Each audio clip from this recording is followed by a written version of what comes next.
What's up? This is Justin Gordon. In this video, I'm going to show you some of the different aspects of choosing a therapist, some different things you might want to consider when doing so, and see if I can make that process just a little bit simpler for you. So what I'm going to do is throw out a lot of different aspects of choosing a therapist and then let you decide which ones matter to you and which ones don't. Okay, typically what I do is send people to a website called Psychology Today. This is one of the biggest central hubs for a lot of different therapists out there. It's the largest database that I know of in terms of different therapists. What they do is give you a lot of information about the world of psychology and mental, emotional, behavioral health, and also give you access to a lot of different therapists in your area.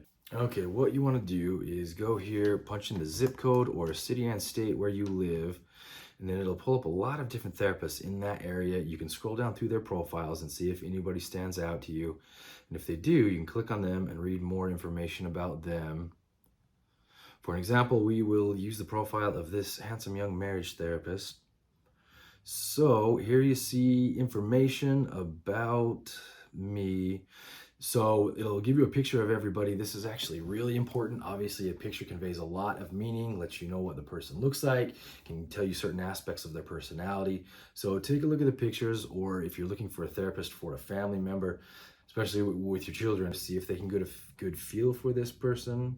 Okay, over here, this is type of therapist. We all obviously are a certain type. I'm a marriage and family therapist, which means I was very specifically trained in marriage and family therapy. In terms of therapists in general, a lot of different types. There are, of course, massage therapists, physical therapists, occupational therapists. What we're talking about is mental health therapists, also called psychotherapists a lot of times. You may or might never hear that term. And under the umbrella of mental health therapists, we have, of course, psychiatrists. These are people who've gone to medical school and they can prescribe medications, and they work specifically in the mental health field. Kind of like a mix between a mental health therapist and a medical doctor. Similar to that, you have a psychiatric nurse practitioner, different than a psychiatrist. From what I understand, they haven't gone to medical school, but they do have a master's or a doctorate in a nursing field and work as a licensed nurse. They can also prescribe medications. We also have psychologists, of course, different than a psychiatrist. A lot of people get these two confused. Where a psychiatrist went to medical school and prescribed, psychologists also have a doctorate, but they haven't been to medical school and they don't prescribe medications. They are mental health therapists.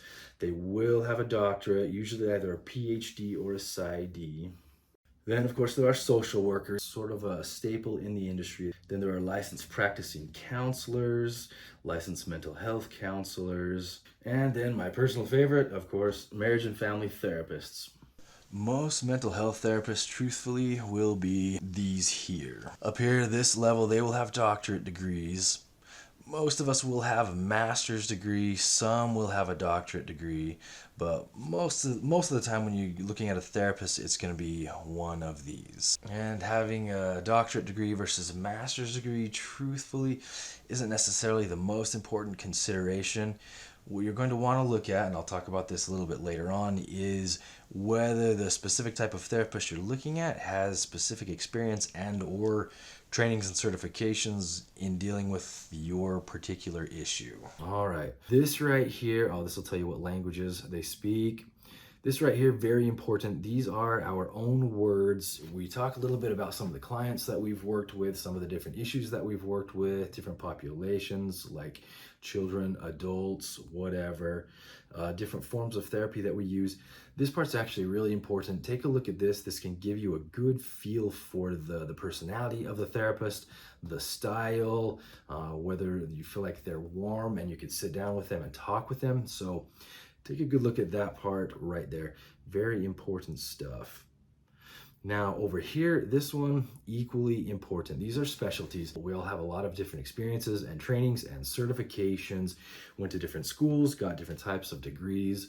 So two therapists from the same school with the same degree might have actually gone very different directions after graduation and specialized in different things. So what you want to do is, obviously you'll be dealing with a particular issue. You want to make sure that your therapist has experience with that issue, and in some cases you want to make sure they have extra certifications in dealing with your particular issue.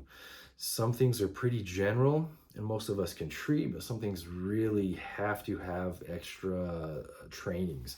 For example, trauma, that is its own beast, and dealing with trauma, you need to make sure your therapist has good experience and training. Now, issues, these are things that therapists have experience in, not necessarily their specialties, but things that they have worked with quite a bit or still work with quite a bit. So right here, this is actually a horrible thumbnail. No need to pay a lot of attention to that. Gonna have to change that. But this will tell you a little bit about offering telehealth for those that offer telehealth.